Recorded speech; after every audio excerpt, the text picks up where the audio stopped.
CTV News with Sarah Freemark. They got hit. They got hit pretty hard. It's unfortunate. A late-night fire ripped through a Wasaga Beach motel, leaving it uninhabitable and causing nearly $2 million in damages. Thank you for joining us. We begin tonight with more on that fire that broke out at a two-story motel along the water in Wasaga Beach just before midnight. As CTV's Rob Cooper tells us, flames had already torn through the property by the time that emergency crews could arrive.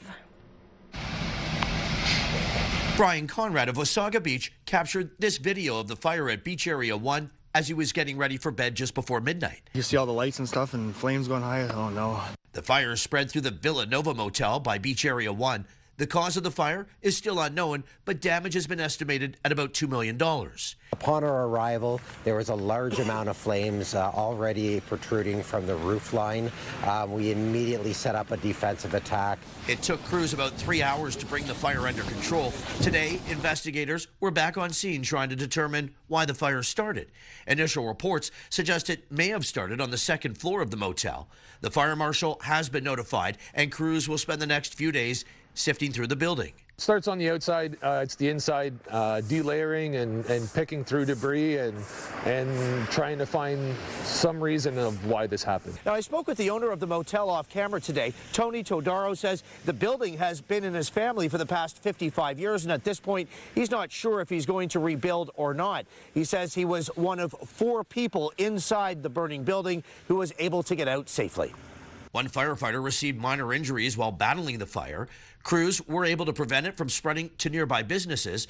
Pedro's is right next door. Dean Prezio says his family once owned the building and got a call from a friend telling him about the fire. Very, very scary. Heart stopped, jumped off the couch, and away I went back in my truck all the way to the beach. Many people came down to the beachfront today to see the damage up close. It's really unfortunate. I said, this is part of Wasaga Beach from history that is no longer here anymore, so it's kind of sad. The fire department says there were working smoke alarms in the motel and want to use this as a reminder for all property owners to regularly check their alarms. Rob Cooper, CTV News, Wasaga Beach. A 79-year-old Tiny Township man is facing several charges following a suspicious house fire at a home on Macedonia Circle. This was on March 8th. Charges include attempted murder, arson with disregard for human life, and spousal assault. Officials say the incident also resulted in the death of a dog and left one person injured, adding that the home was a total loss. Police in Innisfil are looking for 3 youths after an assault on March 9th. The suspects reportedly attacked an adult victim at an apartment on Innisfil Beach Road, with one using a gold baton. The victim was left with serious but non-life-threatening injuries. All 3 fled on foot westbound on Westminster Avenue. We are learning more about the 29-year-old Innisfil man who died after being tasered by Barrie police during a traffic stop early Friday morning. Tonight, CTV's Mike Arcelides speaks with the woman behind the wheel who was arrested and tells us her account of what happened leading up to her friend's death. There's no reason that he should be dead right now. There just isn't. I can't think of any way that anything could have led up to that. Bailey Varley says she was the woman behind the wheel of this BMW, pulled over during a traffic stop along Dunlop Street in Barrie Friday at 3 a.m. Varley says police stopped her because her temporary license plates had expired. Police said Friday the driver was pulled over for suspected impaired driving. She says the officer told her he smelled alcohol. She admits to having a few drinks hours earlier and was arrested for impaired driving. Varley says she was taken away while her friend Edward S.U. was still in her car. Barrie police said S.U. ran from officers and was chased to a backyard along Francis Street where a taser was used and S.U. became lifeless. Varley says she found out her friend was dead hours later when she was released from a police department holding cell. He's gone, and I kept telling myself, like, you know, maybe like it's not real, like it can't be real. I can't wrap my head around it, you know, like I don't feel safe honestly anymore, because how could you? The Special Investigations Unit is now trying to figure out how S.U. died and whether the actions of Barrie police were legally justified. S.U.'s family telling CTV News the coroner's report found S.U. died of cardiac arrest and was shot with a taser in his left leg and chest. Court records obtained by CTV News reveal S.U. had previous run-ins with the law, including failing to comply with a probation order from October. Loved ones said SU was an excellent student-athlete who studied at St. Andrews College and then Queen's University for engineering. SU didn't graduate and found himself recently living with family and friends in Barrie and Innisfil. The father of a young daughter, a loving uncle, brother, and son, described as gentle and peaceful. His loved ones demanding accountability and answers to the circumstances that led from a man sitting in a passenger seat during a traffic stop to being dead in the backyard of a Barrie home. I'm very angry. My soul's crushed. And I think that whatever happened, that it needs to come out and, if necessary, justice needs to be served in his honor. The Special Investigations Unit not providing further information on the case as SU's loved ones now prepare to lay him to rest 1 month shy of what would have been his 30th birthday. Mike Arsleedy, CTV News, Barrie. Well, from Dean Brody to Brett Kissel, last year's Troubadour Festival set the stage for some of the country's largest acts, and this year it's back with CTV News Barrie broadcasting most of the star-studded lineup last night. Now, in case you missed it, CTV's Luke Samard is on top of it. He brings us the headliners once again tonight and how emerging artists could find themselves on stage. Luke. Well, Sarah, we are live downtown here at Meridian Place, where soon thousands of spectators will be able to listen to their favorite musicians and maybe get a glimpse of the next generational talent through the local summer showcase. Yes, that's right. The Troubadour Summer Concert Series returns this year. After Dean Brody, Hawksley Workman, the 99s, and Brett Kissel attracted more than 15,000 people to Meridian Place in downtown Barrie, the Troubadour Summer Concert Series presented by Paul Sadler Motors returns, and the lineup does not disappoint. Dozens of people gathered at Donnelly's Irish Public House for the headliner announcement. First up, on June 6th, taking over the Troubadour Festival stage in downtown Barrie is the Roadhammers, and here to join us. Pure Country 106's own Jason McCoy and the Roadhammers kick things off on June 6th. Last year, got to jam with our good friend Brett Kissel, and the whole festival was just off the hook. So it's a big treat to play in our hometown, great treat to play at Troubadour. Adding to the list of headliners this year are Winnipeg-based group The Watchmen and The Bahamas, whose lead Aoife Yer Van An grew up in Barrie. I have become such a fan of is Bahamas. I saw them a couple years ago, and just their vibe, if you've never seen them before, is so cool. And I feel like they are kind of like this sneaky hit band that you might go to the festival and you might not have heard a song of theirs, and then you leave being like the biggest fan ever. Growing on the momentum from the Troubadour Festival being named the top 100 festival in Ontario. Barrie Mayor Alex Nuttall saying last year's concert used the waterfront like it was intended. It's what everyone's been asking for, in the sense that we have this gorgeous downtown, a beautiful waterfront. We have the venue in Meridian Place, and just bringing that together and having people come together in community and listen to some amazing local artists.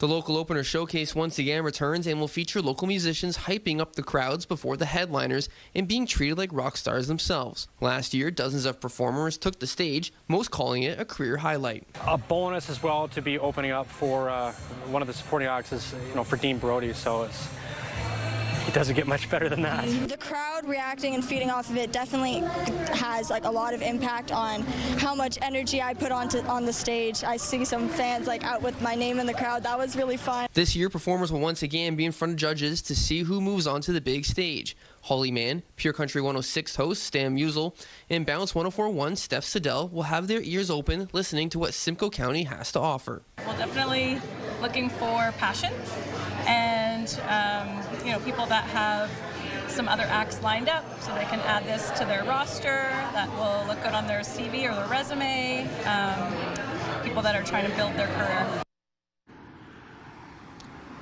And the stage has been set. Now, if you are an artist or a band and you want to perform at this year's Summer Concert Series, you can head on over to our website where you can connect with the Downtown Barrie BIA and submit an application to be a part of that summer series.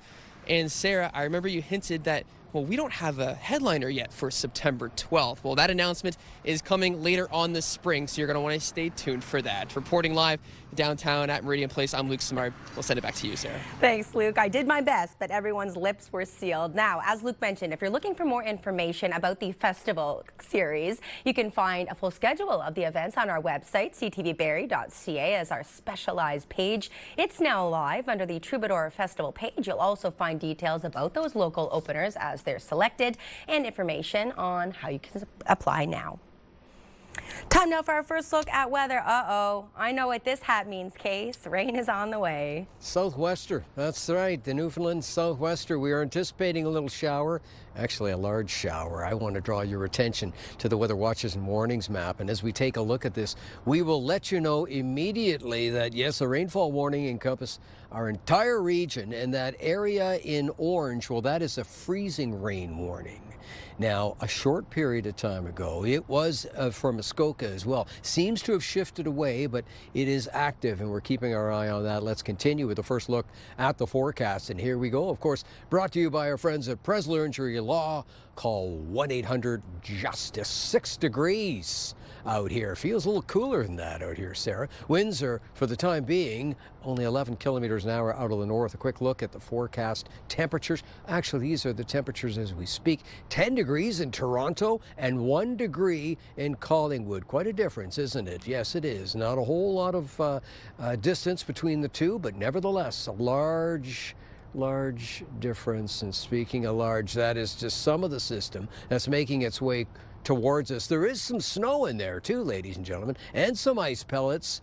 And coming up in just a few minutes' time, when we're back in the sunshine, and what the temperature wants to do. And I say wants to do as opposed to what we want it to do. All that coming up in just a few minutes' time. Back inside. Thanks, Case. Now, with the warmer weather settling in, at least for now, snowmobile season has officially come to an end. The Ontario Federation of Snowmobile Clubs currently has trails listed as red, meaning that they're closed because there's not enough snow and conditions are unsafe, including thin ice on water crossings. OPP is also reminding riders that taking a snowmobile on a closed trail is considered trespassing and you can face charges. Ontario is providing more than $5 million to help Simcoe County recover from last year's ice storm. The funding will cover emergency response and cleanup costs following the March 28, 2025 storm, which left nearly 400,000 homes and businesses without power and caused widespread damage to trees and hydro lines. Provincial officials say the support will help municipalities repair infrastructure, assist residents, and strengthen communities against future extreme weather events. And it is a sure sign of spring, the impending flooding, but with the excessive amount of snow that we've received so far this year, it is more than expected. CTV's Jack Morris has been looking into this, and he joins us live tonight with more. Jack. Well, Sarah, with the weekend's dramatic ice rescue, it should be clear to anyone that during the spring thaw, being near lakes or rivers can be incredibly dangerous. But it's not just a personal risk. Flooding causes severe damage to property as well. Water pooling on roads, sidewalks, and in yards may look harmless, but it can be a big problem if it gets into your home. As the ice melts and the heavy rain falls on the still frozen ground, flooding becomes more of a risk. Barrie Puro Clean fixes just that kind of damage. They see a 40% jump in calls this time of year. One of the most common issues, a sump pump failure that leads to a flooded basement. It's not always clear how deep that water damage goes. You might not even see it, but if left untreated, it can lead to mold. A lot of people say, no big deal, I dried it up myself, but in a lot of cases, even after you've cleaned up the bulk of the amount of water, you can't see that the materials are wet in behind. Things like drywall, insulation, wood framing in behind, it can remain wet even to the visual cue, to see it by your eye, oh, I've touched it, it seems dry, but we have moisture meters and thermal imaging cameras that we use to detect moisture in structures, and 90% of the time I would say people think it's dry, but it's not actually dry. Several roads in Innisfil were shut down today due to flooding, including here at Bel Air Beach Road. Town crews are on site pumping the water away. They're also keeping an eye on close by low-lying and flood-prone areas. Flood conditions are expected to worsen as the region looks to get serious rainfall tonight. Jeff Disher says prevention is key. Check your drains, check your sump pump, and clear snow away from your house so that the water, when it melts, has somewhere to go. He says he's seen claims with costs from $1,000 up to $100,000. So if you don't prepare, well, it might cost you. Sarah. All right, that's our Jack Borst reporting live tonight. Now, the challenges from our harsh winter also front and center at Simcoe County Council today as the company in charge of the province's new recycling program faced questions about collection in the snow. CTV's Mike Lang has those details. As of January 1st, Circular Materials became the new recycling operator for the county of Simcoe, as the province shifted the responsibility from municipalities to producers, but Mother Nature did not make it a smooth transition. Throughout January and February, Simcoe County experienced significant above-average snowfall. In a report to council, the company's CEO confirmed the system was challenged by the severe winter, leading to missed collections and sparking concern from the county. We live in a snow belt, and winter happens every year as well. I hope what they take home from this is to get more education out there to the public of who to call when there's issues. February was better, though, as Circular Materials reported the missed collection rate dipped below 0.1%.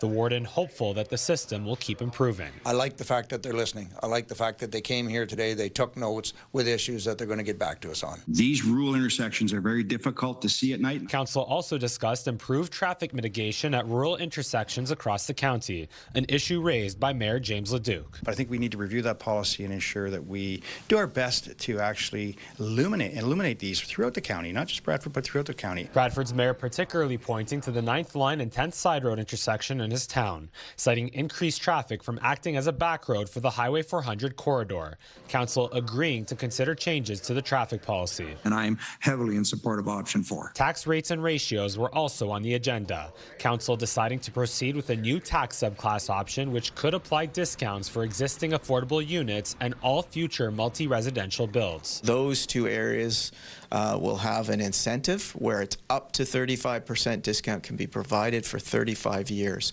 And we're hoping that will incentivize developers to build more rental housing. Council and staff will discuss that exact tax discount at a future meeting. Now, for recycling, concern remains about the new system when it comes to increased volume in the summer from cottagers, but Circular Materials says they'll have a plan in place to keep up.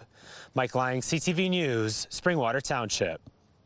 Ramera Council has approved a major upgrade to the township's wastewater system. This will see the aging spray field infrastructure at the wastewater treatment facility in Bayshore Village replaced with a modern tile bed system, a project that will cost more than $24 million. Site work is set to begin in the coming weeks with partial completion of 6 tile beds expected by November 15th and full completion by June of 2027. The conflict in the Middle East is now impacting the price of fertilizer, something that has Canadian farmers anxious as they prepare for spring planting. CTV's Alex Carba takes a closer look at what's at stake.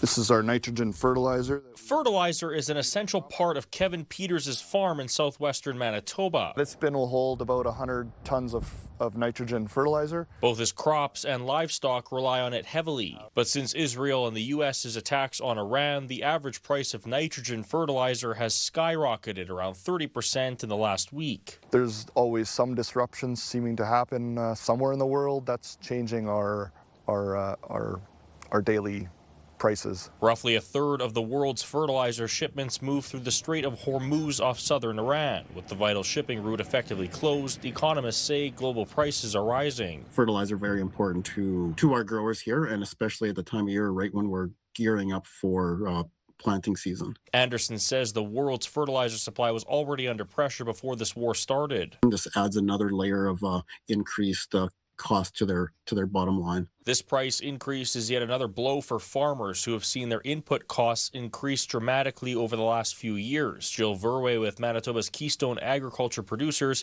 is desperate for the war to end soon. If this drags out further, then it's going to have bigger impacts on availabilities, capacity for farmers to get that fertilizer on this spring. Watching a deteriorating crisis for Peters has made staying optimistic difficult. We're just cautious about overextending ourselves, and we want to be here producing food and producing livestock, for the markets. Experts warn the high cost of fertilizer and other goods are likely here to stay, even if the war in Iran were to end in a few weeks. Alex Carper, CTV News, in your Steinbach, Manitoba. A new survey is out suggesting that most Canadians are growing more concerned about the role of artificial intelligence in fraud. According to results from an Interact survey, nearly 8 in 10 believe AI is helping fraudsters to create highly convincing scams faster than ever. The findings also show that more scams are now tied to breaking news and current events, with tariff-related ones prevalent, which includes messages about packages being held, custom fees, or calls impersonating border officials. Meanwhile, TikTok has received the green light to continue operating here in Canada after agreeing to enhance security for users. This comes after the federal government ordered the social media app to remove its business from the country in 2024 following concerns about national security risks. The federal court has now reversed that order under the conditions that the platform inputs better privacy protections and agrees to invest in Canada's cultural sector. And just over a month after predicting an early spring, Wiarton Willie has died. The town of South Bruce Peninsula released a statement today saying that the famous rodent passed away peacefully in his sleep. He was the latest in a long line of groundhogs chosen to predict the end of winter, and the town's mayor says a search will now start for Willie's successor. He says Wiarton residents are grateful for the memories that Willie created and the pride that he brought to the town. Still to come, a celebration of Andrew Lloyd Webber, backed by popular demand and for only one night in Barrie and Parry Sound. We'll let you know when you can take in those classics. Plus, bump, set, spike, these young athletes left it all on the courts today. We'll take you there and let you know who came out on top next on CTV News Barrie.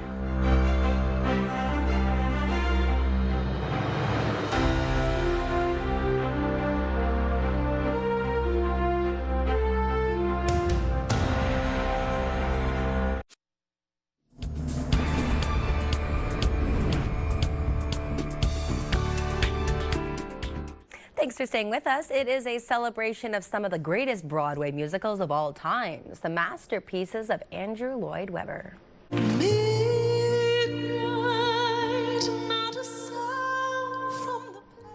Music of the Night showcases live performances from some of Andrew Lloyd Webber's hit productions, including Phantom of the Opera, Evita, Jesus Christ Superstar, and Cats. People really just get so excited about it. It brings back a lot of nostalgia for when Andrew Lloyd Webber was a true phenomenon in the 70s and 80s.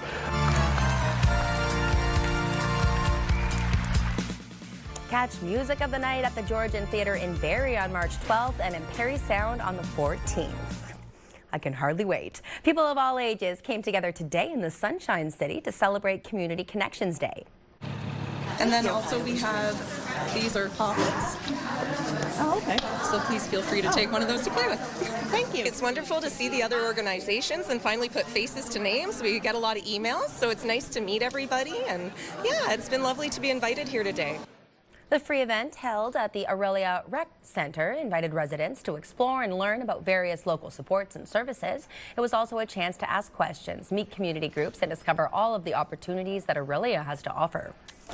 We have a lot of demographics coming through this space. We have a free open area that people can hang out. And we get lots of questions about resources that we have, different partners. So we felt it was really important to bring those resources here. Organizers say the goal is to make it easier for residents to find the supports that they need and know that there is surely something for everyone to be a part of the city. Young athletes from 16 elementary schools were going for gold today here in Simcoe County.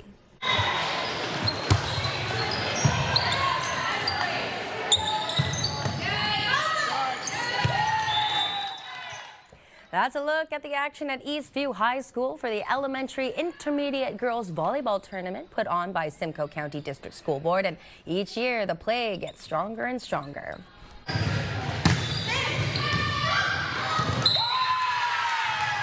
The level of volleyball here today and in our region, thanks to the school teams and the club teams, is at high level it's ever been.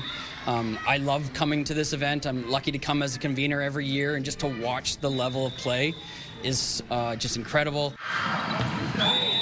It's my last year in elementary school. I think it means a lot since we made it so far with our team with great coaching and everything. And I think seeing all your friends for your last year is just, it's excitement, a lot of excitement.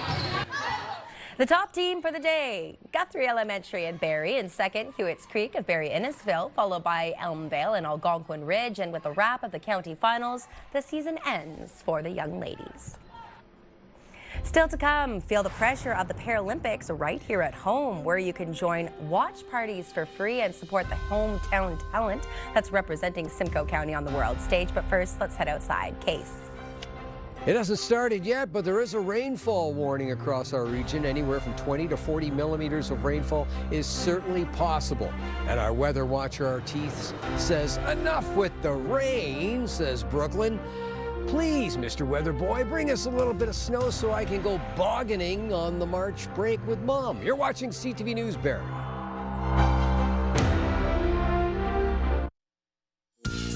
Picture this, brought to you by Bounce 1041 and Pure Country 106.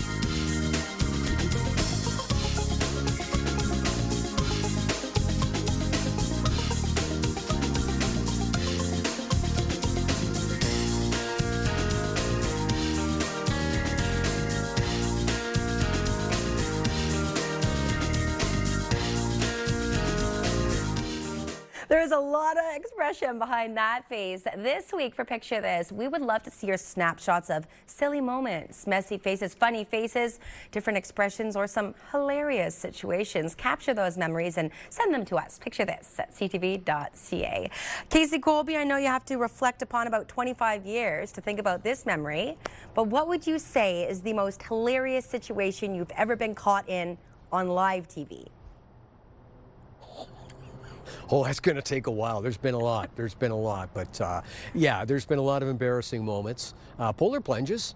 Yeah. We'll leave it there. Sometimes you wear very little clothing for polar plunges. Polar plunges, now as far as our temperatures go, well, polar vortex is definitely not in the question. But cooler temperatures, they're on the way. Look at them right now as we speak. 1 degree in Collingwood, 2 sitting, 2 degrees in Owen Sound. Looks like 8 in the Sunshine City of Aurelia, 3 degrees in Alliston, 8 in Newmarket, and 3 degrees up Parry Sound Way. This is the almanac for today, 9 and 0. That's the high, that's the low. Looking at record 13.9, a long time ago, 1878. And minus 28.3 in 2008. That's the high, that's the low, record speaking. 7:38 it rises, 7:19 it sets. 11 hours and 41 minutes of daylight. This is the forecast radar. Where's the rain? There it is. Some ice pellets, yeah. Some snow possibilities, yeah. And some freezing rain, too. There's a lot to unpack here. Here we go. Southern tip of Georgian Bay, Lake Simcoe, overnight. 0, 1 degree above, 1 degree below. Cloud, yes, rain drizzle, risk of freezing rain. Rain amounts 5 to 50 millimeters. There is a chance of a thunderstorm, plenty of fog, and the wind's picking up out of the northeast. 40 to 60 K. Tomorrow, 1, 2, 3 degrees for the high, cloudy skies, rain, and certainly a possibility of freezing rain first thing in the morning. Rain amounts 10 to 15 millimeters, and the fog seemingly wants to stick around. Orangeville, Bradford, Georgina, Newmarket, Richmond Hill, 0, 2 degrees. Cloudy skies, yes, the same situation. Rain, we're looking at anywhere from about 5 to 10 millimeters of rain. Freezing rain possibility, chance of a thunderstorm, risk of a thunderstorm, plenty of fog. Tomorrow, 5 and 7 degrees above the freezing mark. Rain, looking at anywhere from 10 to 15 millimeters of rainfall, except in the Richmond Hill area, where we're anticipating 10 to 20 millimeters of rainfall. And the fog should take its time leaving first thing tomorrow morning on your way to work, on your way to school. Parry Sound, Huntsville, Bracebridge, Gravenhurst, Haliburton, -1, -2 for the overnight lows. Freezing rain, ice pellets, and freezing drizzle. There's a very good chance of that happening. So take your time. If you do have to go out, allow yourself far more time than you would normally allow yourself. 1, 0, and 3 degrees for the highs tomorrow. Freezing rain, ice pellets, and rain. Oh, it looks like a sloppy day for tomorrow. But that's tonight and tomorrow. Now time for the Diamond and Diamond Lawyers 5-day extended forecast, and it looks like this. Starting in Simcoe County, have a look. There's the sun. Thursday, sun cloud, slight chance of some flurry activity. -1 for the high. Friday at this point looks like we're going to get a little snow. No set amount at this point. Saturday back into the sunshine, a generous amount of cloud, 30% chance of snow, just 1 degree above the freezing mark. And Sunday at this point it's looking like cloudy skies and a pretty good chance of some flurry activity. 5-day extended forecast, York region, have a look. Thursday, there it is, sunshine. Yeah, nice.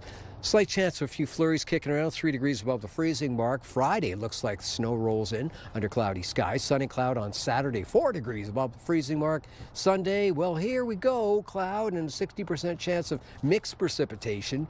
2 degrees above and 4 degrees below would dictate that. Muskoka, Parry Sound, Halliburton, have a look. Thursday, everybody gets some sunshine and some cloud, and certainly the good possibility of a few flurries kicking around. Everybody on Friday looks like they're to receive some snow in varying amounts. Again, no set accumulation as per Environment Canada. Saturday, sun, clouds, slight chance of some flurries. And Sunday at this point looks like the sun goes away, 60% chance of flurry activity, and -1, -9. So I've got my headgear on for today as far as the rainfall warning. I got to find my toque, and I need my umbrella back. I think I've still got it somewhere. I'll work on that for you, Case. The excitement of the Paralympic Winter Games could be felt right here in the heart of our city today.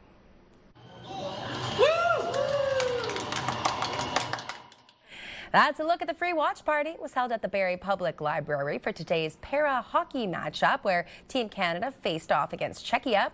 Community members gathered to cheer on the athletes and share in the energy of the games together, with many keeping a close eye on Midland's very own Adam Dixon as he marked his 5th Paralympic appearance. After the success we had with our Olympic watch parties, we're doing Paralympic watch parties here to welcome the community in. Library is a third space, bring everyone together, be as inclusive as possible, and some great sports and great competition and great athletes featured in the Paralympics. So we're just giving everyone an opportunity to watch that here at the library. So come on in, enjoy the Paralympics. We've got curling, we've got hockey, we've got all sorts of events. We've got a gold in the biathlon already, so more to come, I hope. And how about this? Canada ended up winning 4-1 to clinch a spot in the semifinals, remaining undefeated at the game so far. The library will continue to host these free family-friendly watch parties at the downtown branch until the games finish on March 15th. Now, some other Paralympic athletes from our region have already wrapped up their events. Here's a recap of the results. Para-snowboarder Alex Massey from Barrie finished in 4th.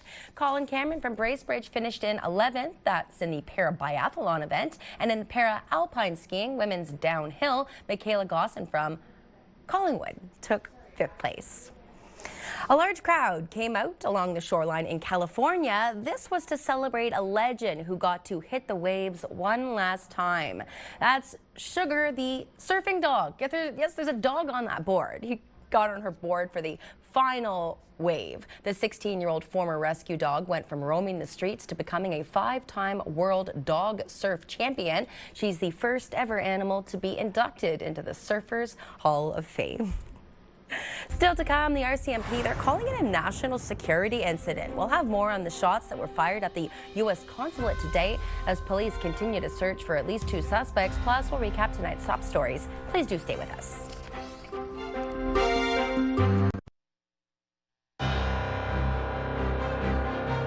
Recapping our top stories, the 29-year-old Innisfil man who died after being tasered by police is confirmed by friends as Edward S.U. His family saying he died of cardiac arrest. Bailey Varley says she was the woman behind the wheel. Says Barrie police stopped her because of temporary license plates that had expired. She was arrested for impaired driving. A 2-story motel along the water in Wasaga Beach is destroyed after a fire broke out just before midnight. One emergency responder received minor injuries while battling the fire. Crews were able to prevent it from spreading to nearby businesses, but damage is estimated at $2 million. And as of January 1st, Circular Materials became the new recycling collector for the county of Simcoe. In a report to council, the company's CEO confirmed the system was challenged by the severe winter weather, leading to missed collections and sparking concern from the county. Developing news tonight out of downtown Toronto. An investigation is underway after shots were fired at the U.S. consulate on University Avenue, an incident the RCMP is describing as a national security matter. CTV's Rahim Ladani brings us more on what we know so far. A heavy police presence outside the U.S. consulate on University Avenue before sunrise. The front door of the building showing evidence of being shot at. Hanging inside, a portrait of U.S. President Donald Trump. Whether it's a terrorist event or not, that'll be subject to the investigation that will be undertaken in the coming days and weeks. The RCMP and federal agencies are working in tandem with Toronto police, searching for this suspect vehicle, a white Honda CR-V. They say it stopped in front of the U.S. consulate around 4:30 this morning. Two individuals emerged from the vehicle, discharged at what appears to be a handgun at the front of the building, and then got back into their vehicle and drove southbound. While people were inside the heavily fortified building, no injuries were reported, and it wasn't until an hour later an officer was flagged down in the area. The forensic identification team has been on scene for several hours. In fact, right now, team members are on a ladder photographing evidence which appears to be bullet holes which were shot at the front of the building. When they did it at 5:30 in the morning, they knew they weren't going to jeopardize lives. But they're making an obvious statement here. As investigators work to determine who is responsible for the shooting and their motive, Premier Doug Ford shared his personal opinion that the violence could be linked to terrorist sleeper cells. I believe there's sleeper cells all over the world, as we know. They're in the U.S., they're in Canada here, and we have to weed these people out and hold them accountable. The RCMP say they don't have information to provide on sleeper cells that may or may not exist in Canada. The violence comes during the ongoing conflict between the United States, Iran, and Israel. In Toronto last week, 3 synagogues were hit by gunfire, and Mayor Olivia Chow says anti-Semitic incidents spike when international tensions rise. This cannot stand. Toronto's Jewish community has the right to practice their faith and culture. Police stopped short of confirming a motive, but say there will be heightened security at the U.S. and Israeli embassies and consulate buildings in both Toronto and Ottawa. Rahim Ladani, CTV News. Stock markets held steady and oil prices fell a day after U.S. President Donald Trump predicted the war with Iran could end soon. Here's a look at where the numbers closed to end the day. The TSX was up 81 points, the Dow was down 34, and the Nasdaq was up 1. And commodities oil was down, closing at $83.45 a barrel. Gold was up, finishing at $5,242 an ounce, and our dollar was up, ending the day at 73.71 cents U.S. The changing global conditions are influencing the way Canadians travel. Results from the CAA's TravelWise National Survey found more than half of Canadians are still eager to travel, but say economic and geopolitical factors are influencing their plans. Only 22% say that they're looking to visit the U.S., while 40% are choosing to stay within Canada, stating a perception that the U.S. is now less welcoming. Premier Doug Ford, meanwhile, shared today that the province plans to take control of Toronto's stake in the Billy Bishop Airport to expand the runways for jet operations. But as CTV Siobhan Morris reports, the proposal is facing pushback. The Premier calls it a crown jewel. He laid out a plan to polish up Toronto's Island Airport when the mayor visited him at home this week. I was very straightforward with her that we will be taking over the airport. Not a negotiation, an expropriation of sorts. Ontario will push Toronto out of the three-way deal that governs the airport. The federal government and Toronto Port Authority also have a stake. We're in an economic war right now with the U.S. We need every tool we can to create more opportunities. For Doug Ford, that means jets at Billy Bishop, able to reach destinations like Vancouver and the Caribbean without having to go to Pearson.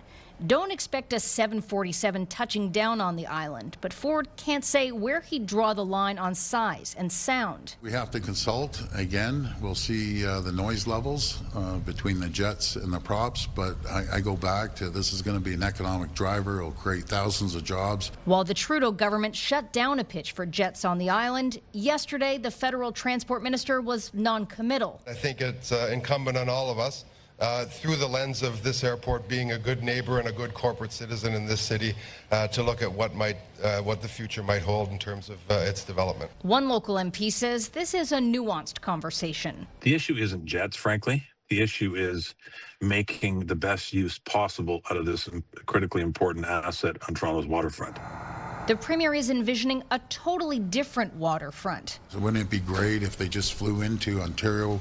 The island airport, got off and had transportation by a boat pulling into the convention center, the hotels. Ford is considering filling in part of Lake Ontario to build a 2 million square foot convention center, putting it within reach of the new Ontario Place. Enjoying the water slides or the amphitheater at night, or walking through the park. Critics are dismissing it as more fantasy than plan. Siobhan Morris, CTV News. Still to come on CTV, celebrating a milestone with 85 spins. After the break, we'll introduce you to the Ontario octogenarian who's marking his 85th birthday on wheels. Details next.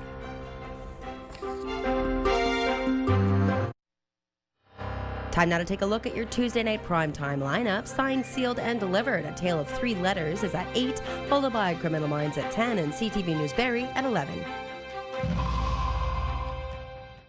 We turn now to the story of an 85-year-old man from London, Ontario, who's on a mission to prove that age is just a number as he marks a milestone birthday by hitting the track. CTV's Brent Leo has more. Jim Gilchrist is embracing turning 85 years old. It's partly a denial of the aging process. I don't want to believe it, so I keep going. The retired oncologist had planned to celebrate his birthday by doing 85 laps at the Forest City Velodrome. He decided to keep going until he lost count. This track is a godsend because I can ride in the winter. The reason he held this party at the shortest, steepest indoor velodrome in the world was to raise awareness and hopefully keep the facility going.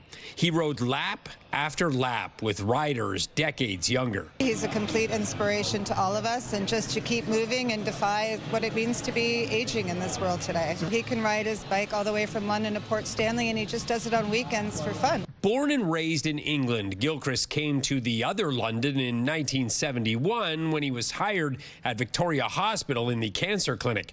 In 1985, CTV accompanied him when he went to Africa with Camp London, spending 4 months in an Ethiopian refugee camp. I went back for another year. I became obsessed by it and went back for another year. City Councillor Skylar Frank was on site for his birthday to present him with special recognition on behalf of the mayor. Oh my goodness. Yeah. He then shared a funny story about riding in the United States. Cycling in the velodrome is a bit different than cycling on the road. Somebody gets a bit wobbly, you yell stick, which says, you hold your line. We were going along fairly quickly in a double line on the road, and somebody yells stick, and I did, and I hit it. Hitting a stick is far from his most serious injury. Just a few years ago, he needed a hip replacement after a fall while riding in England. I think every road rider should learn to ride on the velodrome.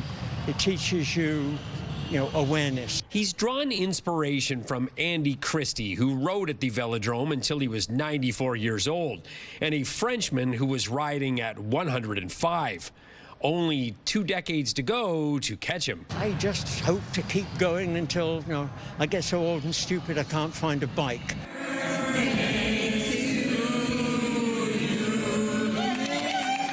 Brent Leo, CTV News. What a life and legacy. We've got no excuse, do we, Case? We got to get out there and keep moving. Got to keep out there and get moving. You're right. Let's talk about the get up and go. And here we go. Are we moving tomorrow? Yes, we are. With an umbrella in our hand, most likely. It looks like Barrie's sitting right at the 0 mark. Chance of a thunderstorm. There's also a risk of a thunderstorm in Newmarket, sitting at 0.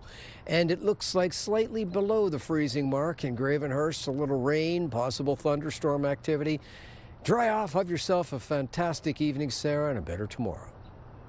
I have a feeling we might see the full slicker on case tomorrow, but that's all the time we have on this Tuesday night. I'm Sarah Freemark. Thanks so much for being here. Jack will join you at 11. Have a fabulous night.